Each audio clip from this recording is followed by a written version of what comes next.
Welcome to பெரு review. இந்த வீடியோவில் ஒரு மராத்தி திரைப்படமான டேத் வித் சை திரைப்படம் எப்படி இருக்குது அப்படிங்கிறத வந்து பார்க்க போகிறோம். இந்த திரைப்படம் வந்து இப்போ தமிழ் டப்பிங்கோட அவைலபிளாக இருக்குது. ஆக்சுவலாக வந்து பார்த்திங்கன்னா 2018 இது ஒரு வெப் சீரிஸாக எடுக்கப்பட்டது. ஸோ இப்போ வந்து பார்த்திங்கன்னா தமிழ் டப்பிங்கோட மெர்ஜ் பண்ணி ஒரு படமாக ஆக்கி வந்து பார்த்திங்கன்னா ப்ரெசென்ட் பண்ணியிருக்கிறாங்க. ஒர்த்தா இல்லையாங்கிறத பார்க்கலாம். இதில் இந்த படத்தில் வரக்கூடிய நம்ம ஹீரோயின் வந்து கதாநாயகியாகவே இந்த படத்தில் அப்பியராக இருக்கிறாங்க.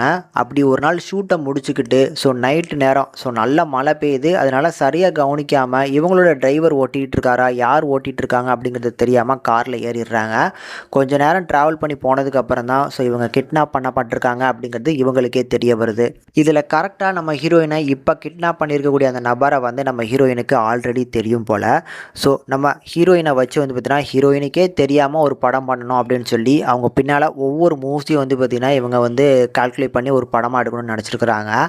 ஆனால் அது எந்த அளவுக்கு போய் முடிஞ்சுது அப்படிங்கிறது தெரில. ஏன்னா இந்த ரெண்டு கதையுமே நான் லீனியராக மிக்ஸ் பண்ணி தான் சொல்லுவாங்க.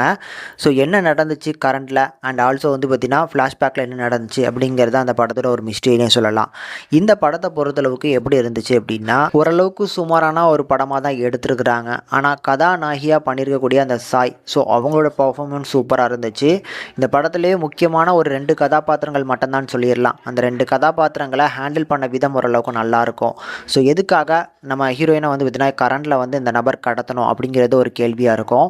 அண்ட் ஆல்சோ ஃப்ளாஷ்பேக்கில் அது என்ன நடந்துச்சு, ஏன்னா அவங்களுக்கே தெரியாமல் ஒரு படம் எடுக்கணுங்கிற அந்த முயற்சி எங்கே கொண்டு போய் முடிஞ்சது அப்படிங்கிறதையுமே நான் லீனியராக கொண்டு போனது ஓரளவுக்கு நல்லா இருந்துச்சு.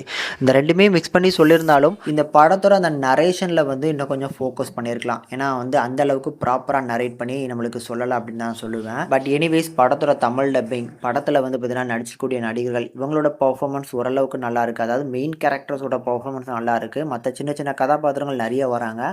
அவங்களெல்லாம் நகர்த்திட்டு இந்த மெயின் கேரக்டரை ஃபோக்கஸ் பண்ணுற மாதிரியான ஒரு சில சீன்ஸ்லாம் இருக்கிறதுனால கண்டிப்பாக உங்களுக்கு பிடிக்கும். முடிஞ்சால் ட்ரை பண்ணி பாருங்கள்.